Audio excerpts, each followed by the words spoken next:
بسم الله الرحمن الرحيم. قال بينما نحن عند رسول الله صلى الله عليه وسلم ذات يوم إذ طلع علينا رجل شديد بياض الثياب شديد سواد الشعر لا يرى عليه أثر السفر ولا يعرفه منا أحد حتى جلس إلى النبي صلى الله عليه وسلم فأسند ركبتيه. তাকদীর সম্পর্কে আলোচনা করতে গিয়ে হযরতে ইবনে ওমর রাদিয়াল্লাহু তাআলা আনহু, তাই না, তাকদীরের পরে বিশ্বাস রাখতে হবে, বিশ্বাস না রাখলে উহুদ পরিমাণ স্বর্ণ দান করলেও সেটা আল্লাহ পাকের কাছে মকবুল হবে না। হ্যাঁ, এই বিষয়টার দলিল দেওয়ার জন্য হযরত আব্দুল্লাহ ইবনে ওমর রাদিয়াল্লাহু তাআলা আনহু নিজের পিতা ওমর ইবনুল খাত্তাব থেকে বর্ণিত হাদিসটা পেশ করলেন, যে হাদিসের ভিতরে তাকদীরের ব্যাপারে আলোচনা আসতেছে। তো হযরত ওমর ইবনুল খাত্তাব বলেন, বাইনামা নাহনু ইনদা রাসূলুল্লাহ সাল্লাল্লাহু আলাইহি ওয়াসাল্লাম যাতা ইয়াউমিন, একবার রাসূল করিম সাল্লাল্লাহু আলাইহি ওয়াসাল্লামের মজমাতে বসেছিলাম। ইদ তালা আলাইনা রাজুলুন শাদীদু বায়াজিস সিয়াব, দবদবে সাদা কাপড় পরিহিত এক ব্যক্তি আমাদের সামনে এসে উপস্থিত হলেন। তুলু কেন বলছিলেন, গতকালকে বলছিলাম, তাই না? শাদীদু বায়াজিস সিয়াব, কাপড়গুলি ছিল একেবারে কঠিন সাদা, দবদবে সাদা সাদা। শাদীদু সাওয়াদিস শার, চুলগুলি ছিল কালো, চুলগুলি ছিল কালো মিজমিজে। দুটো বিষয় এখানে জানার, একটা হলো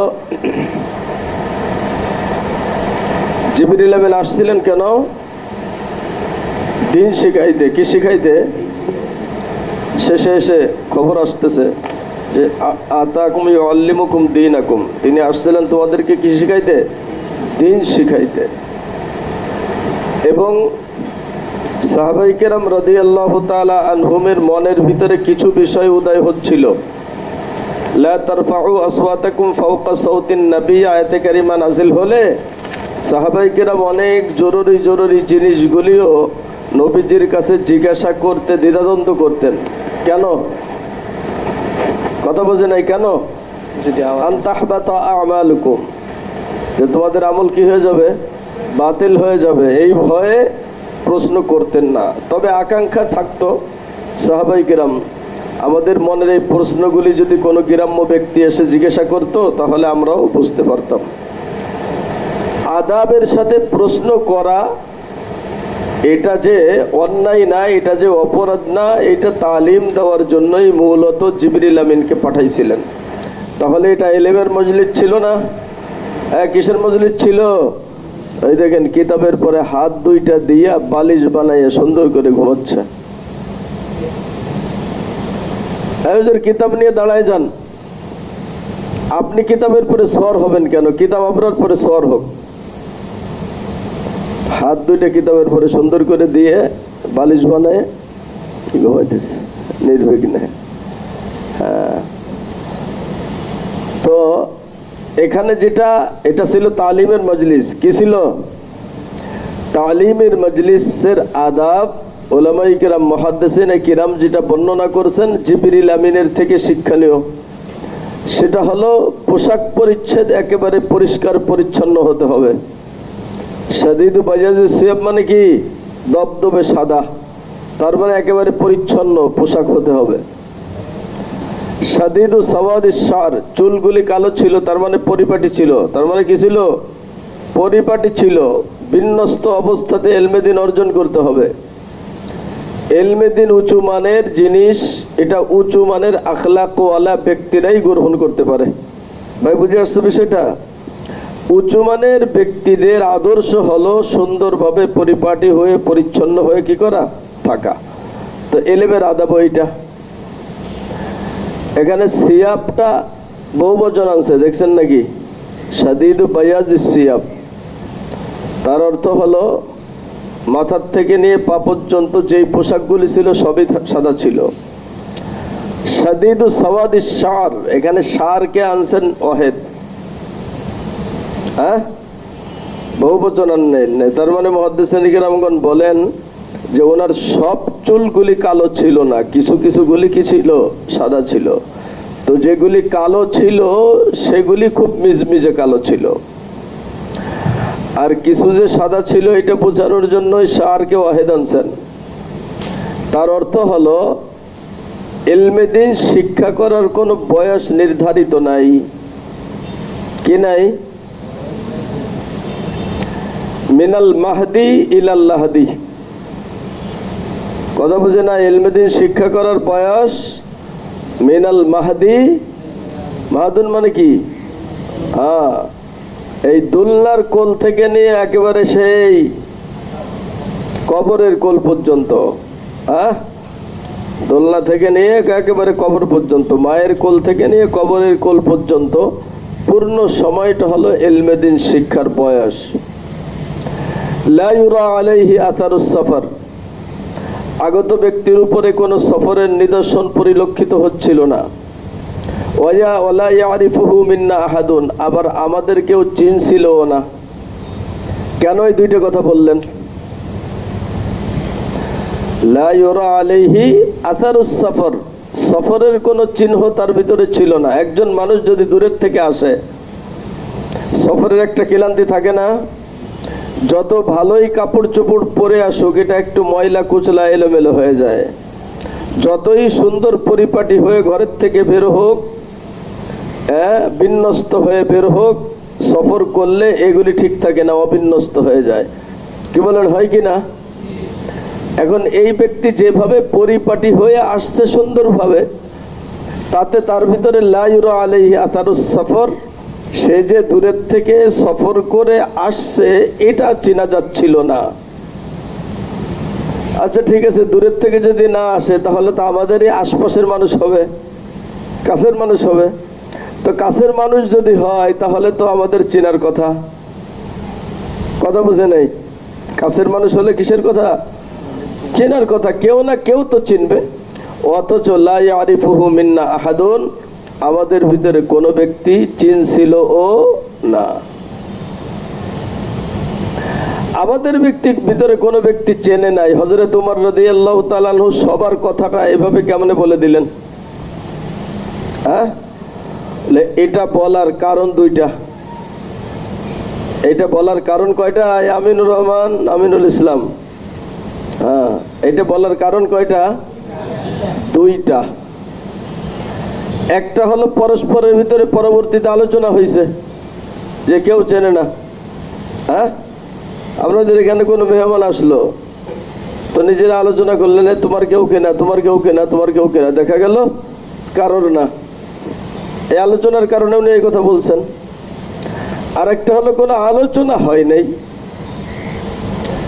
বরং এই ব্যক্তি যে আসছে যদি কারোর পরিচিত হইতো, আপনাদের এখানে যদি একজন মানুষ এসে দরজা দিয়ে ঢোকে, সবাই তার দিকে তাকাবে না? এখন যদি কোনো একজনের পরিচিত হয় বেচারা, হয়তো সে ডাক দিবে, না হলে সে উঠে যাবে। কি বলেন, তাই না? এরকম একটা কিছু হবে না? এখন আগত ব্যক্তি আগমন করছে এরকম কোনো কিছু না, এই নিদর্শন কিছু পাওয়া যায় নাই। আবার সাহাবাই কেরাম চেনেন না বলে একজন আরেকজনের দিকে তাকাইতেছিলেন। হ্যাঁ, যে তাকাচ্ছে সে মনে করছে ওনার কিনা, উনি মনে করছে এনার কিনা। এই আলামতের দ্বারাই হযরত ওমর ইবনুল খাত্তাব বলছেন লা ইয়ারিফুহু মিন্না আহাদুন।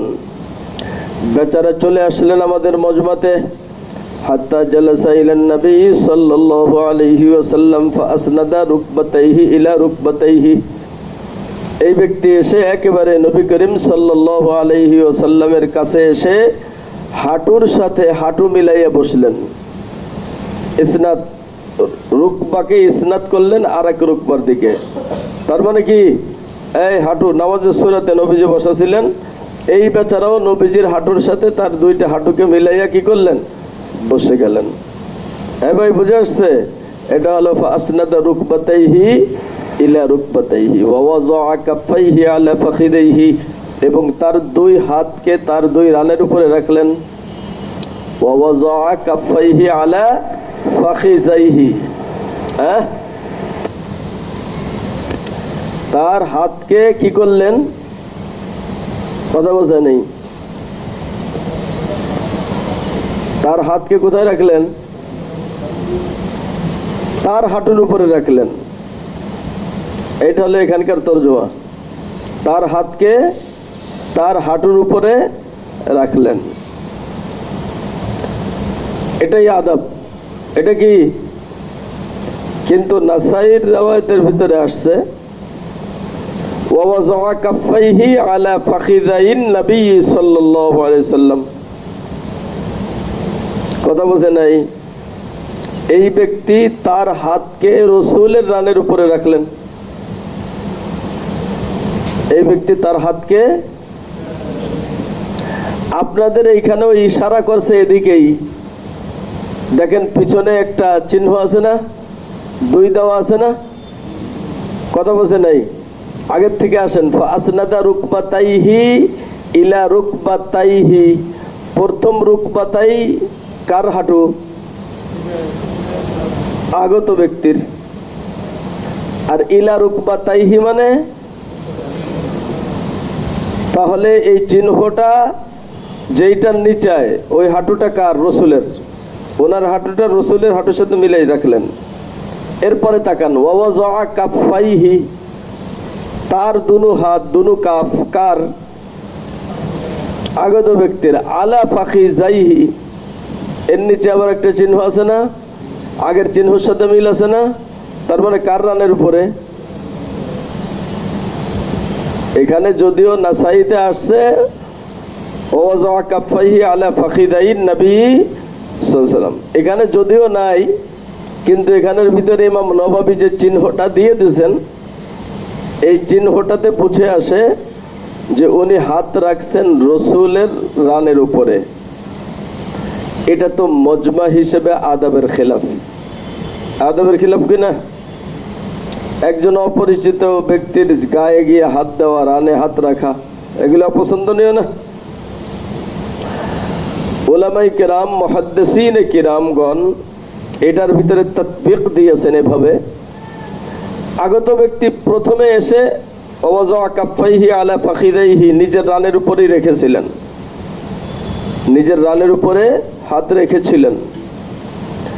কিন্তু রসুলের সাথে কথাবার্তা বলতে বলতে বলতে বলতে বলতে বলতে যখন ফ্রি হয়েছেন, তখন ফ্রি হওয়ার কারণে রসুলের গায়ের উপরে হাত রাখছেন, রানের উপরে। বন্ধু সুলভ আচরণ, বোঝেন না বিষয়টা? এটা আদবের খেলাফ হবে। অপরিচিত একজন অকরওয়ালা ব্যক্তির হাতে মানে গায়ে যদি হাত রাখা হয় তখন। কিন্তু বন্ধু সুলভ আচরণ, বন্ধু যতই উঁচু মানের হোক, যতই বেশি দামি হোক, এটা তার জন্য কি না? আদবের খেলাফ না। এই জন্য জিবরিল আমিন যখন কথাবার্তা বলে বেশি ফ্রি হয়েছেন, তখন কি করছেন? হাত রাখছেন। ঠিক আছে? রসুলের রানের উপরে কি করছেন? হাত রাখছেন। ঘুম গেছে নাকি বসলে আবার ঘুম আসবে? বসলে ঘুম আসলে বসা যাবে না, ঘুম চলে গেলে বসে যাও। অকাল ইয়া মুহাম্মদ আখবিরনি আনিল ইসলাম। আগত ব্যক্তি সম্বোধন করলেন, হে মুহাম্মদ, আখবিরনি আনিল ইসলাম, আপনি আমাকে ইসলাম সম্পর্কে কিছু বলে দেন, ইসলামের হাকিকত সম্পর্কে পরিচয় দেন। ইয়া মুহাম্মদ বলে সম্বোধন করলেন, কি বলে? অথচ কুরআনুল কারীমে নিষেধ আসছে, লা তাজআলু দুআ আর রাসূলি বাইনাকুম কাদুআ ইবাদিকুম বাদা। লা তাজআলু দুআ আর রাসূল, তোমরা পরস্পরের ভিতরে একে অপরকে যেমন ডাকো, নবীজিকে তোমরা সেভাবে ডেকো না। নিষেধ আসছে না? এখন এই আয়াতে কারিমার খেলাফ করলেন না জিবরিল আমিন? মুহাদ্দিসিনে কিরামগণের জবাব দিয়েছেন যে আয়াতে কারিমাতে সম্বোধন করা হয়েছে জিন ইনসানকে। কাকে? জিন ইনসান। কারণ এরা ইবাদতের মুকাল্লাফ, এদের কাছেই নবীজি নবী হিসেবে প্রেরিত হয়েছেন। ঠিক আছে? ফেরেশতারা তো ইবাদতের মুকাল্লাফ না। ফেরেশতারা কি না? তো আগত ব্যক্তি কি ছিলেন? ফেরেশতা ছিলেন। এই কারণে এটা আদাবের খেলাফ হয় নাই। তো নবীজিকে বললেন, আখবিরনি আনিল ইসলাম, হুজুর আমাকে ইসলাম সম্পর্কে সংবাদ দেন। তার মানে ইসলামের মূল কি, ইসলামের হাকিকত কি, এটা সম্পর্কে জানান। কালকে বলছিলাম ইসলামের অর্থ হলো ইনকিয়াদে জাহিরি। ইসলামের অর্থ কি? ইনকিয়াদে জাহিরি, বাহ্যিক অঙ্গ প্রত্যঙ্গের দ্বারাই ইসলামটাকে কি করা? জিন্দা করা। তো ওনার কাছে যখন, নবীজির কাছে যখন ইসলামের হাকিকত সম্পর্কে জানতে চাইলেন, ফাকালা, নবীজি বললেন, ফাকালা রাসূলুল্লাহ সাল্লাল্লাহু আলাইহি ওয়াসাল্লাম, আল ইসলামু আন তাশহাদা আল্লা ইলাহা ইল্লাল্লাহ ওয়া আন্না মুহাম্মাদার রাসূলুল্লাহ। শাহাদাতাইন, তাই না? এক নম্বর এটা কি? শাহাদাতাইন। ওয়া তুকিমুস সালাতা ওয়া তুতিয়াজ যাকাতা ওয়া তাসুমু রমাদানা ওয়া তাহুজ্জুল বাইতা ইন ইসতাতা ইলাইহি সাবিলা। কথা বোঝে নাই? দুই প্রকারের ইরাব হতে পারে। কয় প্রকারের? আউয়ালুহা, সানিহা, এগুলি হিসাবে যদি ধরেন সবগুলিতে রফা হবে, আর না হলে সবগুলিতে নসব হবে। কি হবে? সবগুলিতে কি হবে? নসব হবে। তো নবীজি বললেন যে ইসলামের পরিচয় হলো শাহাদাতাইন। এক নম্বরে কি থাকতে হবে? এক নম্বরে শাহাদাতাইন থাকতে হবে। ইসলাম যদি মানতে হয়, ইসলামের প্রতি যদি বিশ্বাসী হতে হয়, তাহলে শাহাদাতাইন থাকতে হবে। এখানে শাহাদাতাইনের দ্বারা উদ্দেশ্য হলো ইকরার বিল লিসান। শাহাদাতাইনের দ্বারা উদ্দেশ্য কি? ইকরার বিল লিসান, তার মানে জবানের দ্বারাই এটার সাক্ষ্য প্রদান করা। যেই ব্যক্তি জবানের দ্বারাই এই সাক্ষ্য প্রদান করবে, সেই ব্যক্তি, নবীজি বলছেন, আসামা মিন্নি মালাহু ওয়া দিমাহু, সে আমার আক্রমণ থেকে, ক্ষতি থেকে, তার মানে জিহাদ থেকে তার জানকে, তার মালকে সে হেফাজত করলো। ভাই বুঝে আসছে বিষয়টা? তাসদিকবিল জিনান আসবে ইমানের ভিতরে। এখানে যে শাহাদাত বলা হয়েছে, এটা কিসের? ইকরার বিল লিসান। এটা কি? ইকরার বিল লিসান। কোন ব্যক্তি যদি জবানের দ্বারাই স্বীকারোক্তি দেয়, তাহলে সেই ব্যক্তিকে মুসলমান হিসেবে স্বীকৃতি দাও। কি হিসেবে? মুসলমান। বাকি অন্তরের ভিতরে যদি কোনো নিফাকি থেকে থাকে, অন্তরের ভিতরে যদি কুফরি থেকে থাকে, শিরকি থেকে থাকে, ওয়া হিসাবুহু আলাল্লাহ, তাহলে সেটার হিসাব কে নেবেন? জাহেরি ভাবে কেউ যদি জবানের দ্বারা স্বীকারোক্তি দেয়, তাহলে সে কি? মুমিন, সে কি? মুসলমান। দুই নম্বরে হলো ইকামাতে সালাত, তিন নম্বরে ইতায়ে যাকাত, চার নম্বরে সাওমে রমাদান, পাঁচ নম্বরে হজ্জে বাইতুল্লাহ। এর জন্য শর্ত হলো ইনিস্তাতা ইলাইহি সাবিলা, বাইতুল্লাহতে যাওয়ার সামর্থ্য যদি কোনো ব্যক্তির থাকে, তার জন্য হইতে হজ্জে বাইতুল্লাহ ফরজ। কথা বুঝে নাই? বাইতুল্লাহতে যাওয়া মানে মক্কাতে যাওয়া। মদিনাতে যাওয়ার অর্থ তার নাই, শুধু মক্কাতে যাওয়ার অর্থ তার হয়েছে বলে তারপরে হজ ফরজ। কারণ হজের কোনো কাজ মদিনাতে নাই। হজের কোনো কাজ কি নাই? মদিনাতে নাই। শুধুমাত্র সেখানে যায় মান যারা কবরি ওয়াজাবাত লাহু শাফাআতি, এই ফজিলত অর্জনের জন্য। নবীজি বলছেন যে আমার কবরকে জিয়ারত করবে, তার জন্য আমার সুপারিশ করা ওয়াজিব হয়ে যাবে। এই ফজিলত অর্জনের জন্য মূলত মানুষ মদিনাতে যায়, না হলে হজের কোনো কাজ মদিনাতে নাই। হজের দিন কয়টি? 5টি। কয়টি? এই 5টা দিন সব মক্কাতে কাজ করতে হয়। 4 জায়গাতে, মক্কাতে, মিনাতে, আরাফাতে, মুজদালিফাতে, আবার মক্কাতে, ঘুরে ফিরে এখানে কাজ। ঠিক আছে? হজের কোনো কাজ মদিনাতে নাই। এই জন্য মানিস্তাতা ইলাইহি সাবিলার অর্থ হলো, যদি মক্কা পর্যন্ত যাওয়ার খরচা আপনার কাছে থাকে, তাহলে আপনার উপরে হজ ফরজ হবে। কালা সাদাকতা, যিনি প্রশ্ন করলেন আগত ব্যক্তি, তিনি কি বললেন? সাদাকতা। কি বললেন? কালা হযরত ওমর ইবনুল খাত্তাব রাদিয়াল্লাহু তাআলা আনহু বলেন, ফাআজাবনা লাহু ইয়াসআলুহু ফাআজিবনা লাহু ইয়াসআলুহু ওয়া ইউসাদ্দিকুহু, আমাদেরকে আশ্চর্য করে তুললো এই ব্যক্তির প্রশ্ন করাতে আর তাসদিক করাতে। বলে প্রশ্ন করা, তাসদিক করার ভিতরে আশ্চর্যের কি আছে? প্রশ্ন কে করে? কথা বলে না, প্রশ্ন কে করে? যে জানে না সে করে জানার জন্য। প্রশ্ন করে যে জানে না সে প্রশ্ন করে কি? জানার জন্য। আর যিনি জবাব দেন তাকে প্রশ্ন করা হয় তো প্রশ্নকারী জানেন যে উনি জবাব দিতে পারবেন, এই উদ্দেশ্যে তার কাছে। তাহলে তার এলেম বেশি না? এ ব্যাপারে কি তার এলেম বেশি আছে কিনা? এখন সত্যায়ন করে কে? যে জানে, যে বেশি জানে। সত্যায়ন কে করবে? যে বেশি জানে সে। এখন আশ্চর্য হওয়ার বিষয় ছিল, এই ব্যক্তি প্রশ্ন করছে অজ্ঞের মতো, না জানা ব্যক্তির মতো। প্রশ্ন কি করছে? অজ্ঞ ব্যক্তির মতো, না জানা ব্যক্তির মতো। আর সত্যায়ন করছে বিজ্ঞ ব্যক্তির মতো, হ্যাঁ, অনেক জানা ব্যক্তির মতো সত্যায়ন করছে। এখন এই বিষয়টা একই মজমাতে প্রশ্ন করলেন না জানা ব্যক্তির ন্যায়, সত্যায়ন করলেন অধিক জাননেওয়ালা বিজ্ঞ ব্যক্তির ন্যায়। এটা আশ্চর্যের বিষয় না? এই জন্য বলেন ফাআজিবনা লাহু ইয়াসআলুহু ওয়া ইউসাদ্দিকুহু। এই প্রশ্ন শেষ হওয়ার পরে কাল আগত ব্যক্তি আবার প্রশ্ন করলেন ফাআখবিরনি আনিল ঈমান। ঈমানের হাকিকত কি? ঈমানের হাকিকত সম্পর্কে আমাকে বর্ণনা দেন। কথা বোঝে নাই? কিসের হাকিকত? ঈমানের হাকিকত সম্পর্কে আমাকে বর্ণনা দেন। আলা নবীজি তখন বললেন আন তুমিনা বিল্লাহ। ঈমানের হাকিকত হলো তুমি আল্লাহ রাব্বুল আলামিনের পরে বিশ্বাস স্থাপন করবা। এটা হলো তাসদীকে কলবি। কথা বোঝে না? এটা কি? তাসদীকে কলবি, অন্তরের দ্বারায় আল্লাহ পাকের প্রতি বিশ্বাস স্থাপন করা।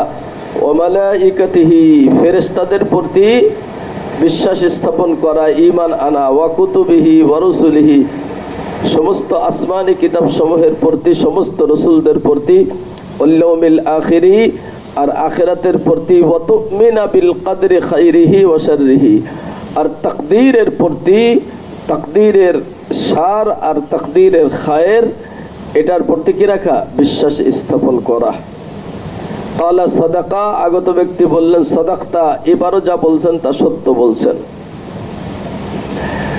এখানে এক নম্বরে আলোচনা হলো, কালকে বলছিলাম ঈমান আর ইসলামের পরিচয় এবং তার ভিতরে পার্থক্য। কথা বুঝে নাই? ঈমান আর ইসলামের পরিচয়, তার ভিতরে মুনাসাবাত বলছিলাম না কালকে। মুনাসাবাত তিন প্রকারের মুনাসাবাত হতে পারে, হ্যাঁ। আর পার্থক্য স্পষ্ট। উপরে যেগুলি গেছে এগুলি শারীরিক ইবাদত। এগুলি কি? শারীরিক ইবাদত। শাহাদাতাইনটা ইকরার বিল লিসান, এটাও জবানের ইবাদত।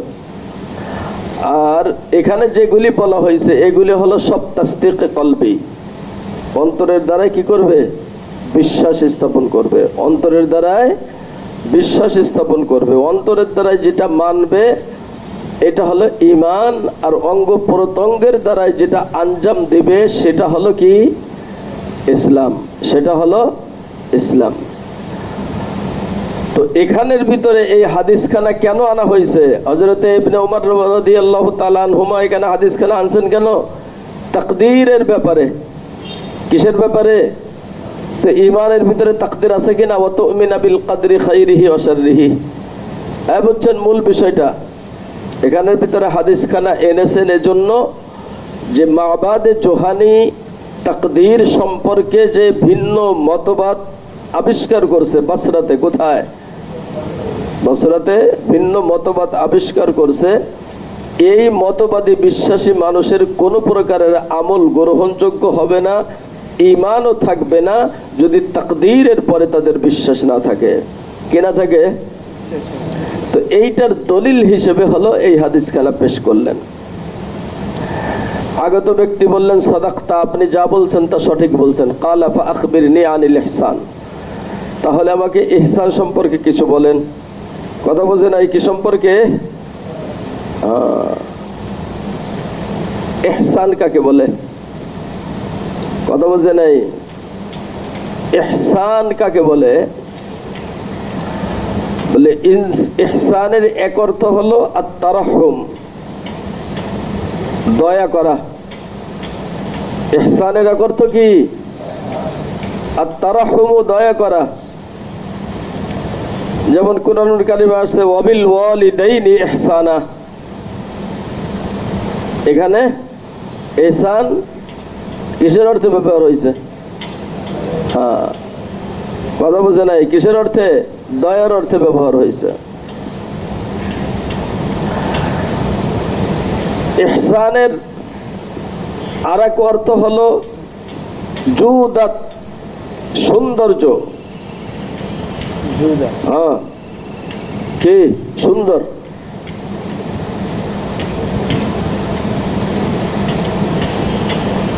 যেমন কুরআনুল কারীমের ভিতরে আসছে লাকাদ খালাকনাল ইনসানা ফি আহসানি তাকওয়িম। লাকাদ খালাকনাল ইনসানা ফি আহসানি তাকওয়িম, বুঝেন না? আহসান এখানে সুন্দর অবয়বে আমি মানুষদেরকে কি করছি? সৃষ্টি করছি। এখানে সুন্দরের অর্থে আসছে। ইহসানের আরেক অর্থ হলো ইখলাস। ইহসানের আরেক অর্থ কি? ইখলাস, তার মানে একনিষ্ঠতা। ইখলাস মানে কি? ইবাদত করতে হবে একনিষ্ঠভাবে। এখানের ভিতরে এই অর্থ প্রযোজ্য। এখানে যেটা জিজ্ঞাসা করছেন উনি এই ইখলাস সম্পর্কেই কি করছেন? জিজ্ঞাসা করছেন। আনিল ইহসান, ইহসান কি জিনিস? বলে ইহসানের এই শাখাটার জন্য হলো কি করছেন? এখানে জিজ্ঞাসা করছেন। এটা জাওয়ামিউল কিলামের একটা অন্তর্ভুক্ত ব্যাপক অর্থবোধক শব্দ, এটা ইহসান। তো ইখলাস সম্পর্কে যখন জিজ্ঞাসা করলেন, প্রশ্ন করলেন, কালা, নবীজি তখন ইখলাসের পরিচয় দিলেন। আন তা'বুদাল্লাহা কাআন্নাকা তারাহু ফাইন লাম তাকুন তারাহু ফাইন্নাহু ইয়ারাক। যে তুমি ইবাদত করবে আল্লাহ রাব্বুল আলামিনের। কার ইবাদত করবে? কথা বুঝে নাই? কার ইবাদত করবে? কাআন্নাকা তারাহু, এমন ধ্যানে, এমন খেয়ালে, এমন একাগ্রতায়, কেমন যেন তুমি তিনাকে দেখছো। কাকে? আল্লাহ পাককে। তিনাকে মানে কি? আল্লাহ পাককে। ফাইন লাম তাকুন তারাহু ফাইন্নাহু ইয়ারাক। ফাইন লাম তাকুন তারাহু ফাইন্নাহু, যদি দেখছো এই স্তরের খেয়াল ধ্যান পয়দা করতে না পারো, তাহলে আরেকটা নিচু স্তর আছে, একেবারে হালকা স্তর, সেটা হলো ফাইন্নাহু ইয়ারাক, তিনি তোমাকে দেখতেছেন। এই বিশ্বাস রাখা, এটা তো স্বাভাবিক বিষয়। আল্লাহ পাক তো সবকিছু দেখেন। কথা বোঝে নাই? আল্লাহ পাক কি করেন? সব কিছু দেখেন। প্রথম স্তরটা হলো কাআন্নাকা তারাহু। এই প্রথম স্তরটা কি? কেমন যেন আপনি তাকে দেখছেন। এটাকে তাসাহুফের ভাষায় বলা হয় মুশাহাদা। আত্মশুদ্ধির মেহনত যেনারা করেন আমাদের আকাবেররা, ওনাদের নিকটে এটা হলো মুশাহাদার সবক। কিসের সবক? মুশাহাদা। হ্যাঁ, মুশাহাদা মানে কোন একটা বিষয় সম্পর্কে এত ধ্যান করা, এত ধ্যান করা, এই ব্যক্তি চোখ বন্ধ করলে ওই জিনিসটা সামনে আসে, খোলা থাকলে ওই জিনিসটা সামনে আসে। বুঝেন না বিষয়টা? এটাকে কি বলে? মুশাহাদা বলে। এটাকে কি বলে? মুশাহাদা বলে। ভাই বুঝে আসছে? থানভী রহমতুল্লাহ আলাইহি একজনকে এই মুশাহাদার জন্য তৈরি করতেছিলেন। একজন আসছে, হুজুর আমি মুরিদ হইতে আসছি। কি হইতে আসছি? মুরিদ হইতে আসছি। তো মুরিদ হবো, আগে পরীক্ষা দিতে হবে। পরীক্ষাতে যদি পাশ করো তাহলে মুরিদ বানাবো, পাশ না করলে মুরিদ বানাবো না। খুব জজমানি আসছে তো, হুজুর ঠিক আছে আমাকে পরীক্ষা নেন। তো পরীক্ষা দিয়েছেন ছোট্ট একটা রুমের ভিতরে, যেখানে থাকো 1 সপ্তাহ। কয়দিন? 1 সপ্তাহ। কয়দিন? তোমার কাজ হলো সময় মতো আমলগুলি করবা, আর বাকি সময়টা, পূর্ণ সময়টা মহিষকে নিয়ে গবেষণা করবা। কাকে নিয়ে? মহিনের শিং দুইটা এরকম, মাথা দুইটা এরকম, কানটা এরকম, বডিটা এরকম, লেজটা এরকম, পাটা এরকম, এটা নিয়ে কি করবা? গবেষণা করবা, এইটা নিয়ে তুমি চিন্তা করবা, তাসাব্বুর করবা, এটা হলো তোমার কাজ। ভাই বুঝে আসছে?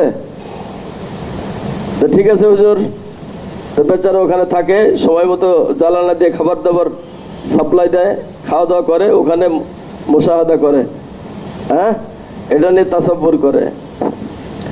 এক সপ্তাহ যখন পূর্ণ হয়ে গেছে, এবার হুজুর গিয়ে ডাক দিয়েছে, আব্দুর রহিম, যে হুজুর লাব্বাইক, কয় বের হয়ে আসো। হুজুর আসছি, তো বের হয়ে চলে আসছে। কি করছে? বের হইয়া চলে আসছে। হুজুর বললেন, তুমি পরীক্ষাতে ফেল করছো। পরীক্ষাতে চুক্তি কি ছিল? পরীক্ষাতে পাশ করলে বায়াত করবে, পরীক্ষাতে পাশ না করলে চুক্তি অনুযায়ী ফেল করছে না। বেচারা তো কান্নাকাটি করতে আরম্ভ করছে, হুজুর আমি অনেক আবেগ নিয়ে, আশা নিয়ে, আকাঙ্ক্ষা নিয়ে আপনার কাছে আসছে, হুজুর আমাকে বঞ্চিত করেন না। আপনি কি পরীক্ষা নিলেন তাই তো আমি বুঝলাম না। কি পরীক্ষা নিলেন এইটাই তো বুঝলাম না। চিন্তা করতে বলছেন, চিন্তা তো করছি, বলে তোমার চিন্তাটা যথাযথ হয় নাই, তুমি ফেল করছো। আর একটা সুযোগ দেন। আবার সুযোগ দিয়েছে এক সপ্তাহ। তো এক সপ্তাহ ওভাবে কাটছে, আবার ডাক দিছে, আবার বের হয়ে আসছে। এবারও বলছে তুমি ফেল করছো। তো ফেল করলে তো চুক্তি অনুযায়ী বায়াত হবে না। এই বেচারা খুব কান্নাকাটি করতে আরম্ভ করছে, হুজুর আমাকে বঞ্চিত করেন, আমাকে বায়াত করেন। তাহলে তোমাকে পরীক্ষাতে পাশ করতে হবে চুক্তি অনুযায়ী, পাশ না করলে বায়াত করা যাবে না। ঠিক আছে, আবার ঢুকাইছেন, তা আবার মুশাহাদা দিয়েছেন। আবার এক সপ্তাহ হয়েছে, এই এক সপ্তাহের ভিতরে এমন মুশাহাদা করছেন যে এক সপ্তাহ যখন হয়ে গেছে, গেছে ডাক দিয়েছেন, আব্দুর রহিম, জি হুজুর বের হয়ে আসো। হুজুর আসি। হ্যাঁ, তো হুজুর দাঁড়ায় আছেন, বের হয় না। কি হয় না? বের হয় না। কিছুক্ষণ পরে আবার ডাক দিয়েছে, আব্দুর রহিম, হুজুর জি। কয় বের হয়ে আসো। কয় হুজুর আসি। আসি বলি কিন্তু আসতে পারে না, আসে না। কিছুক্ষণ পরে আবার দেরি করে আবার ডাক দিয়েছেন, আব্দুর রহিম, হুজুর হ্যাঁ, বের হয়ে আসো। কয় হুজুর আমি তো আসতে পারি না। কথা বলে না, কি করি না? আসতে পারি না। কেন আসতে পারো না? এই ছোট্ট দরজা দিয়ে তো আমার বডি বের হচ্ছে না। কথা বোঝে নাই? হ্যাঁ, ছোট্ট দরজা দিয়া বডি বের হচ্ছে না কেন? এই যে শিঙে ঠেকে যায়, বডিতে ঠেকে যায়। শিঙে ঠেকে যায়, বডিতে ঠেকে যায়। হুজুর বললেন তুমি বের হয়ে আসো, আসতে পারবা। না, আসতে পারি না। ভাই বুঝে আসছে বিষয়টা? তাহলে তাসাব্বুর এমন করা করছে যে নিজেই এখন মহিষ হয়ে গেছে, মহিষের বডি হয়ে গেছে। তো হুজুর বললেন এইবার তুমি পাস করছো, তোমাকে বায়াত করা যাবে। এবার এটাকে বলা হয় মুশাহাদা। এটাকে কি বলে? দেখা তো যাবে না আল্লাহ পাককে, কিন্তু কান্নাকা তারাহু, কান্নাকা আনছে না, সরাসরি দেখার কথা বলে নাই তো। তোমার মুশাহাদাটা এরকম হতে হবে কেমন যেন তুমি আল্লাহ পাককে দেখছো। তোমার আত্মাটাকে, মনটাকে এমন ভাবে আল্লাহ পাকের দিকে কি করতে হবে? মোতাওয়াজ্জু করতে হবে। ঠিক আছে, এই স্তরটা হলো মুশাহাদার স্তর। এই স্তরটা কিসের? কথা বলছে না, মুশাহাদার। ফাইল্লাম তাকুন তারাহু ফাইন্নাহু ইয়ারাক। এই স্তরটা যদি অর্জন করতে না পারো, আরেকটা স্তর তো খুবই সহজ। মুমিন হলেই এই বিশ্বাস যে আল্লাহ পাক সব জায়গায় দেখেন। কি বলেন, দেখেন কিনা? তাহলে তোমাকে ইবাদত করতে সময় চিন্তা করতে হবে আমার রবও আমাকে দেখছেন। কথা বলছেন, আমার রবও আমাকে কি করছেন? দেখছেন। এই চিন্তায় তোমাকে কি করতে হবে? ইবাদত করতে হবে। এটাকে বলে মুরাকাবা। এটাকে কি বলে? মুরাকাবা। আমাদের আকাবিরেরা হারজাত আগে মুরাকাবার সবক দেন। এই মুরাকাবার ভিতরে উত্তীর্ণ হলে তারপরে মুশাহাদা হয়। মুরাকাবার ভিতরে তারাক্কি লাভ করলে তারপরে কি হয়? এই দ্বিতীয় স্তরকে এজন্য বলা হয় মুরাকাবা। তো নবীজি ফরমান, তুমি ইবাদত করতে গেলে কম পক্ষে এই দ্বিতীয় স্তরটা তোমার ভিতরে থাকতে হবে। قال فأخبرني عن الساعة। আগত ব্যক্তি প্রশ্ন করলেন যে হুজুর, তাহলে আমাকে কিয়ামত সম্পর্কে সংবাদ দেন। কিয়ামত সম্ভাবনা আনিসামানা ওয়াক্তিস সাআহ, কিয়ামত কখন সংগঠিত হবে, এই কিয়ামত কখন সংগঠিত হবে এটা সম্পর্কে আমাকে সংবাদ দেন।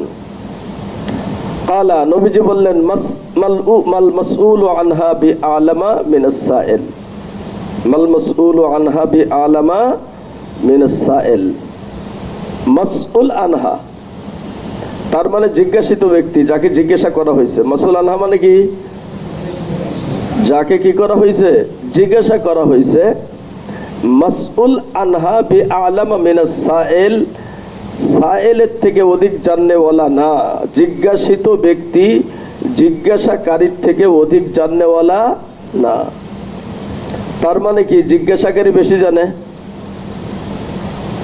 এই কথা বলে না, জিজ্ঞাসিত ব্যক্তি জিজ্ঞাসাকারীর থেকে অধিক জাননেওয়ালা না। তার মানে কি? জিজ্ঞাসাকারী বেশি জানে? জিজ্ঞাসাকারী তো জানে না বলেই তো জিজ্ঞাসা করছে। তার অর্থ হলো যে আপনিও জানেন না, আমিও জানি না। আপনিও জানেন না, তাহলে তো বলা দরকার ছিল লা আ'লামু, আমি জানি না। সহজ হয়ে যাইতো না? এত লম্বা করে বললেন কেন? এই লম্বা করে এজন্য বলছেন, রাসূল করিম সাল্লাল্লাহু আলাইহি ওয়াসাল্লাম এই লম্বা করে জবাবটা দেওয়ার অর্থ হলো কিয়ামত সংগঠিত কখন হবে এই প্রশ্নের জবাব আপনি জিজ্ঞাসাকারী, আপনি যেমন জানেন না, আমি জিজ্ঞাসিত ব্যক্তি, আমিও জানি না। কিয়ামত পর্যন্ত যত সাইল আর যত মাসউল আসবে, সাইল মানে জিজ্ঞাসাকারী, সাইল মানে কি? মাসউল মানে জিজ্ঞাসিত। কিয়ামত পর্যন্ত যত জিজ্ঞাসাকারী, যত জিজ্ঞাসিত ব্যক্তি আসবে, এর কেউই কিয়ামত সম্পর্কে জানে না। ঠিক আছে?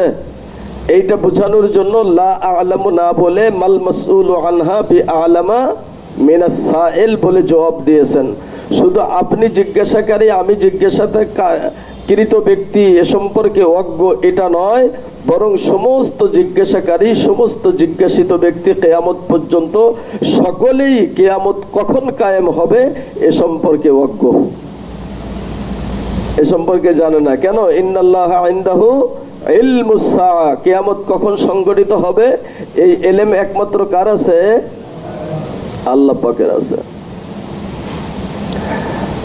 ক্বালা, আগত ব্যক্তি প্রশ্ন করলেন, ফাআখবিরনি আন আমারাতিহা, ফাআখবিরনি আন আমারাতিহা, কিয়ামত কখন সংগঠিত হবে এটা যদি বলা না যায়, এটা যদি না জানেন, তাহলে তার কিছু নিদর্শন, তার কিছু আলামত বলে দেন, তার কিছু আলামত বলে দেন।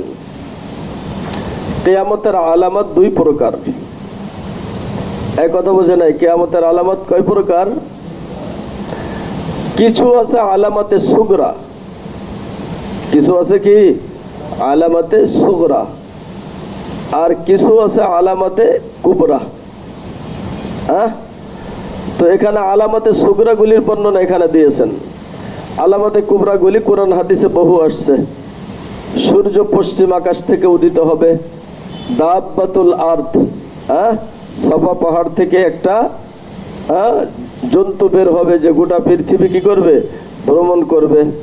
দাজ্জালের আগমন, ইয়াজুজ মাজুজের আগমন, এগুলিকে দাজ্জালকে উৎখাত করার জন্য ইমাম মাহাদির আগমন, ঈসা আলাইহিস সালামের আগমন। ভাই বুঝে আসছে বিষয়টা? এগুলি হলো কিয়ামতে আলামতে কুবরা। এগুলি কি? আলামতে কুবরা। এখানে যেটা বলছে সেটা হলো আলামতে সুগরা। এখানে যেটা বলছে সেটা কি? আলামতে সুগরা। আচ্ছা, আলামত থাক। সুবহানাকাল্লাহ।